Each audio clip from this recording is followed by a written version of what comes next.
If the world was teetering on the edge of self-destruction, and I don't mean because of a meteor or an alien invasion, but because of our own unconscious behavior, how would you actually organize a turnaround? That is, well, it's the ultimate provocative question, isn't it? Right. I mean, really think about the logistics of it. If the problem is inside our heads, our fear, our greed, our ego, how do you build a resistance movement against that?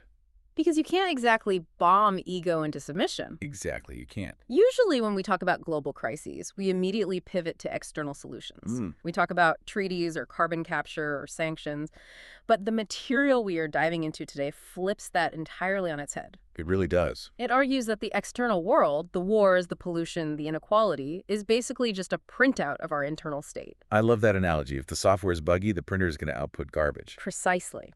So today, we are doing a deep dive into a text called Evolution Revolution. And honestly, calling this a text feels like a massive undersell. Oh, absolutely. This is one of the most unique stacks of paper we've ever gone through. It's part science fiction, part spiritual manifesto, and part future history, looking back from the year 2033. It's a really fascinating blend of genres. The central premise is that humanity has been infected by something called a virus energy cell. Which sounds super biological, like a pandemic. It does, yeah. But in the source text, it is actually a metaphor. It represents fear, greed, ego, reactionary emotion. The text posits that this virus has hijacked human consciousness, Effectively turning us into sleeper agents for our own destruction. So the zombie apocalypse is actually just us being jerks to each other on a global scale. That is a very apt way to put it. And the text suggests the only cure isn't a vaccine, it's universal consciousness. But look, I mean, we could spend hours on the philosophy alone. What we really want to unpack today isn't just the theory. Right, the organization. Yes, the organization that supposedly saves the world in this narrative. We are focusing specifically on the group that leads this resistance. The organization is called W.A.T.E.R. And if you think you know how grassroots movements start, with protests and placards, this is going to challenge that assumption entirely. It is a great acronym, by the way. W.A.T.E.R. It is.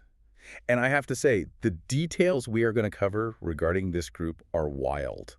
We aren't talking about guys in a basement printing pamphlets here. No, not at all. We are talking about phantom spies who can walk through walls, devices that can detect if you are angry from 500 feet away. It's a Geiger counter for rage. Yeah, and a movement that started with a literal vision in a waterfall. It creates a very vivid picture of how a grassroots movement might scale up in a world dominated by this virus energy. So let's start with that name. It stands for the World Association Toward Energy Recreation. Energy recreation, that is the key phrase here. The text suggests that saving the world isn't about fighting the old system. Because fighting just adds more conflict energy to the pile. Exactly. It's about recreating the energy that drives humanity. It's alchemy, essentially, transforming lead into gold, but on an emotional and societal level. And the origin story of this group centers on a character named Ayman. This part read straight out of a mystical thriller to me. It is quite visceral. The source describes her as the central figure who initiates this whole thing. She's meditating near a waterfall, but it's not just a peaceful scene, is it? It felt way more intense than just relaxing by the river. The visual detail here is crucial for understanding the gravity of the moment. She isn't just sitting by the water, she's engaging with it. The text describes her swimming deep underwater. Submerged. Yes. And in that silence, cut off from the noise of the surface world, which clearly represents the chaos of the virus, she has this profound moment of clarity. She sees the word water written in the sand at the bottom. Right. Which, logically, if you're underwater, is already pretty impressive.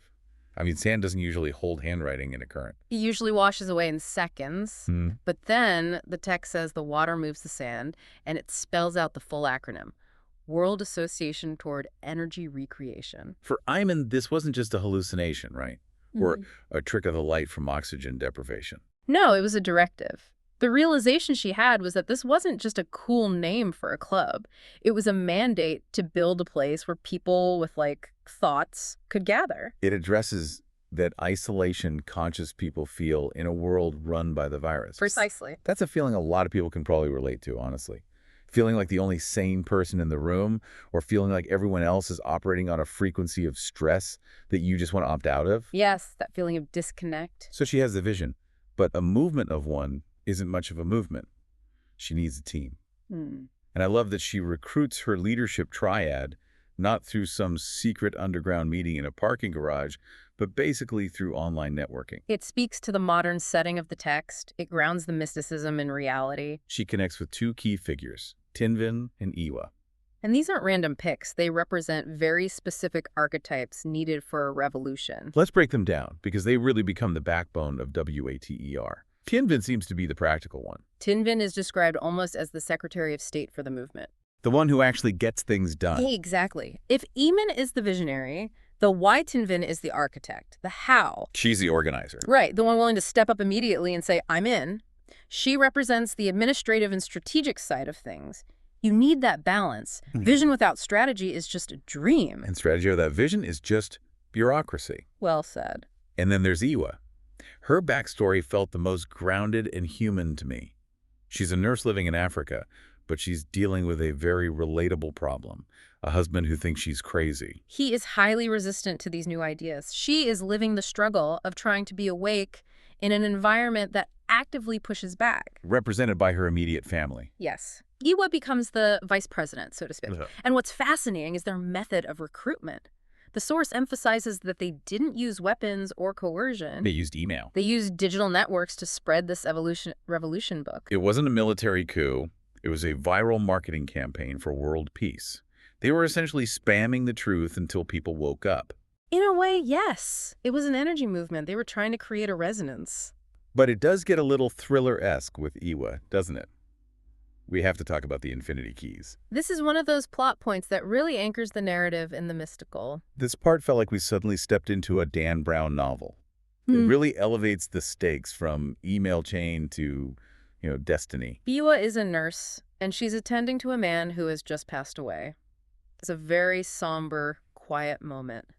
She checks his pocket, perhaps looking for identification, and finds a mysterious envelope. And inside is a gold key shaped like an infinity sign, which is specific enough on its own, but there's a note. A note that states, "This is the key to humankind's future."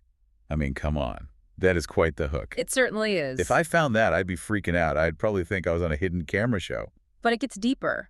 The note implies she is the 8th person to receive one. And it turns out Ayman, the founder, also had one. Yes.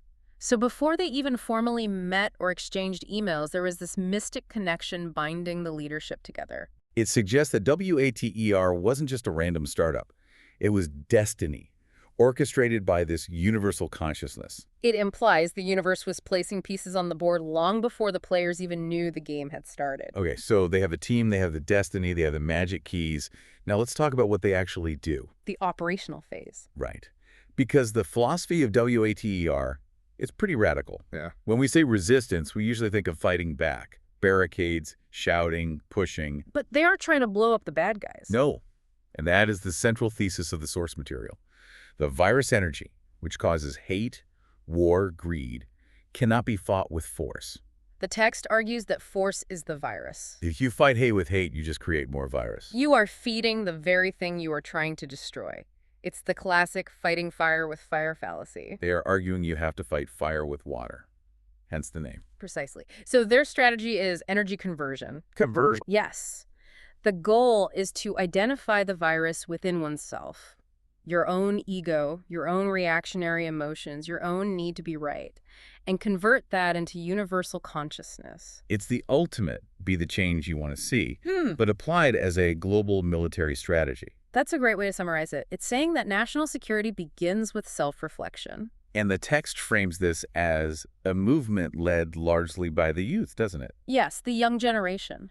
The source argues that young people are naturally more conscious or closer to that universal energy. Because their egos haven't fully calcified yet. Exactly. The older generations, according to the text, have been more corrupted by years of exposure to the virus, years of fear, competition, and survivalism. So W.A.T.E.R. essentially relies on the plasticity and idealism of youth to drive this evolution revolution. It does. That makes sense. It's harder to teach an old dog new tricks, especially if the trick is dissolving your ego and saving the world. A difficult trick for anyone. But okay, they have the philosophy. This is where the text takes a sharp left turn into sci-fi. The technology. W.A.T.E.R. isn't just meditating in a circle holding hands. They are building gadgets. We have to talk about the V.E.S.T. The V.E.S.T. This is a sci-fi invention created by Tinvin, the operational leader. It stands for Virus Energy Sensor and TASER. That sounds aggressive. Taser, are they zapping people? How does it actually work? Well, the source describes it primarily as a sensor. It can detect the specific energy frequency of the virus, so intense hate, rage, violence, from a distance of 500 feet. That is incredible to think about. Imagine walking down the street and knowing exactly who is about to snap before they even say a word. It's like having an emotional radar. Yeah. That is the stated purpose. Feel it before you see it. The idea is to identify infected individuals, and the text explicitly mentions this includes political leaders, to facilitate their containment or conversion. Well, hold on a second. Let's play devil's advocate here. Go ahead. Isn't that a little dystopian? Walking around scanning people's internal emotional state. It sounds a lot like the thought police. If I'm having a bad day, does the alarm go off? It touches on that boundary, doesn't it? It raises significant privacy questions, but the text frames it very differently. How so? In this world, the privacy of your emotions is exactly what allows the virus to hide. Secrecy is the petri dish where greed and conspiracy grow. Okay, I see where this is going. By making the internal state external and visible, you remove the ability for the virus to manipulate from the shadows. You aren't judging the person. You are diagnosing the infection.